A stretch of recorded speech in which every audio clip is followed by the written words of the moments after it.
Evangelismo y testificación. Lección número 4. La evangelización y la testificación como estilo de vida.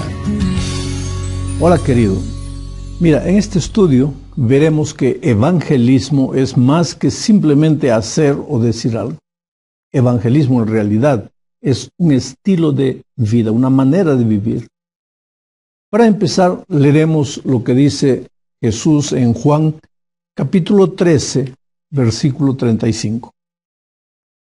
En esto conocerán que sois mis discípulos, si tuviereis amor los unos con los otros.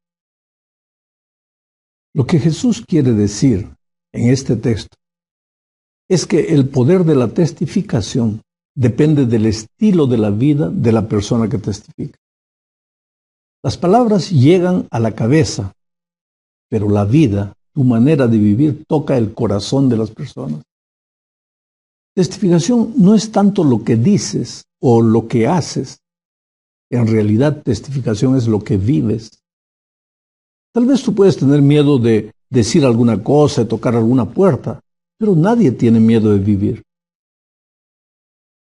Un día se acercó de mí un hermano y me dijo: Pastor, ayúdeme por favor, estoy hace 20 años en la iglesia y todavía no he traído una persona para Cristo. Tengo miedo de perderme. Sabes, querido, el clamor de este hermano es la preocupación silenciosa de muchos cristianos que desean participar de la misión y sin embargo tienen miedo. En este estudio vamos a mostrar que traer una persona para Cristo es algo natural y simple en la vida de la persona que ha encontrado a Jesús. Para entender esto, necesitas entender el concepto divino de la evangelización. ¿Qué hizo Dios para traer la salvación a los seres humanos? ¿De qué forma los alcanzó con el mensaje del Evangelio? ¿Cómo inició Dios su proceso de evangelización de este mundo? Veamos todo esto desde el mismo principio. Para eso tenemos que leer lo que dice Juan en el Evangelio de Juan, capítulo 1, versículo 1. En el principio era el Verbo, y el Verbo era con Dios, y el Verbo era Dios. Mira, Dios, el Padre, estaba en el cielo con su Hijo. El Señor Jesucristo no era solo el Hijo de Dios, era también el Verbo, era la palabra de Dios, era el mensaje, era el Evangelio, la salvación, porque nada de esto existe sin Jesús. Él es todo eso. Y el Padre necesitaba traer el Evangelio al mundo, porque, claro, anhelaba salvar a sus hijos y darles las buenas nuevas de la redención. Ahora, ¿qué es lo que hizo el Padre? El versículo 14, estamos leyendo Juan 1, el versículo 14, afirma: y aquel Verbo fue hecho carne y habitó entre nosotros, y vimos su gloria, gloria como la del unigénito del Padre, lleno de gracia y de verdad. El proceso de evangelización empieza aquí. El Verbo se hizo carne, se humanizó, y habiendo tomado la forma humana, nacido como un niño, se movió entre los hombres, caminó entre las personas, y lleno de gracia y de verdad, dice el texto bíblico. Y ese Dios hecho carne vio el dolor, la lucha, las dificultades que los seres humanos enfrentaban. Contempló los daños que el pecado había hecho, tuvo compasión de ellos y los amó hasta la muerte. Pero hay una cosa interesante. Mientras Jesús cumplía su ministerio y se movía entre los seres humanos, sucedió otra cosa. Los hombres también lo vieron y percibieron en él la gloria de Dios.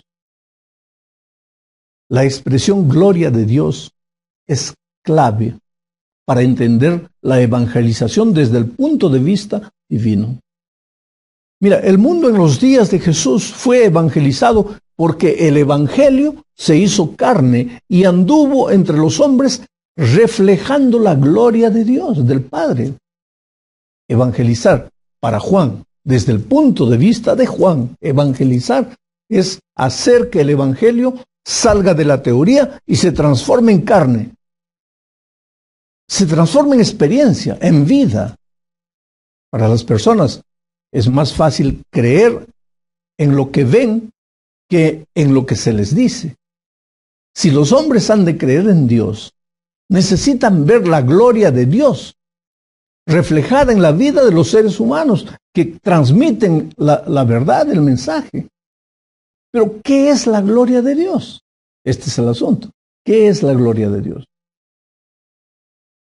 El Espíritu de Profecía responde esta pregunta en Testimonios para Ministros, página 508. Dice: orad con Moisés, muéstrame tu gloria.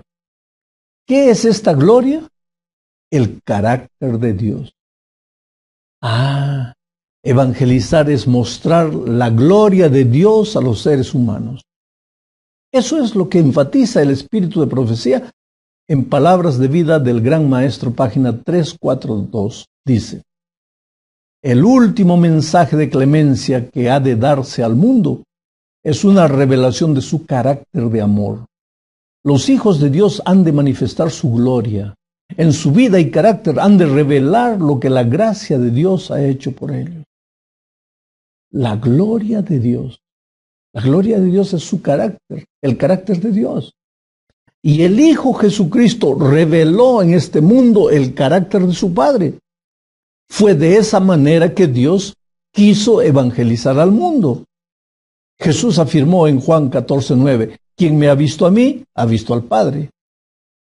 Jesucristo era la encarnación del Evangelio. Él era la luz que vino a alumbrar este mundo de tinieblas.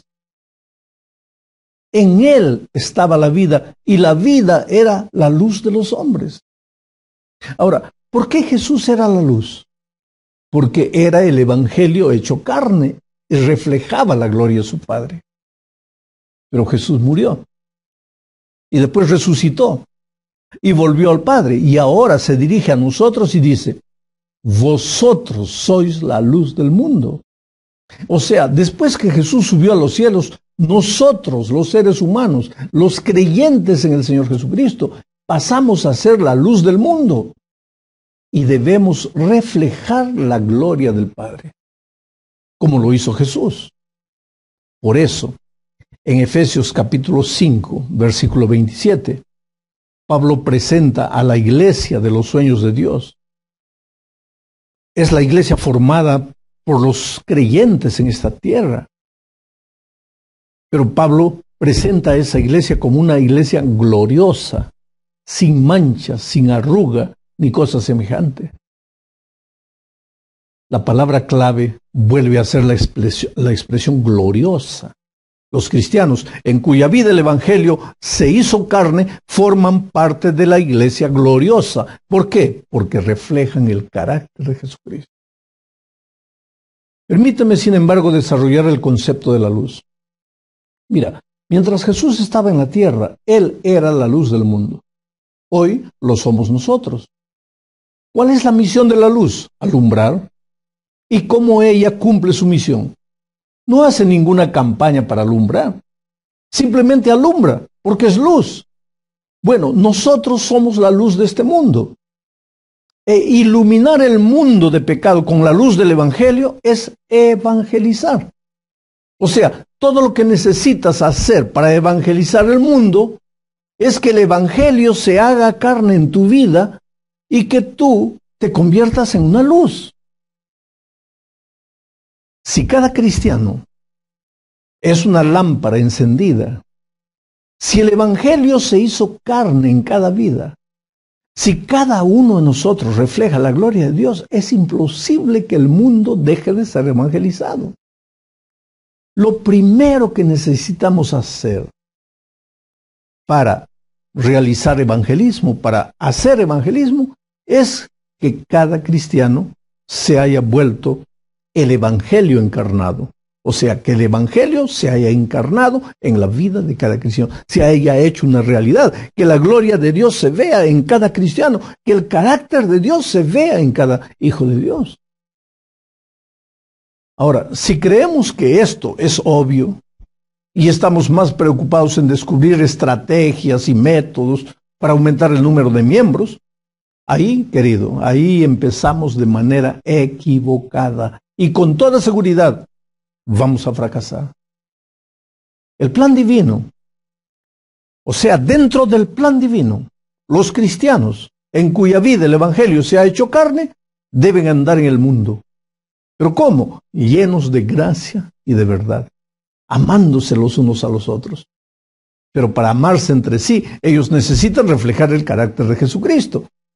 Y la sierva del Señor dice en el libro Deseado de todas las gentes, página 116, lo siguiente: Dios podría haber alcanzado su objeto de salvar a los pecadores sin nuestra ayuda.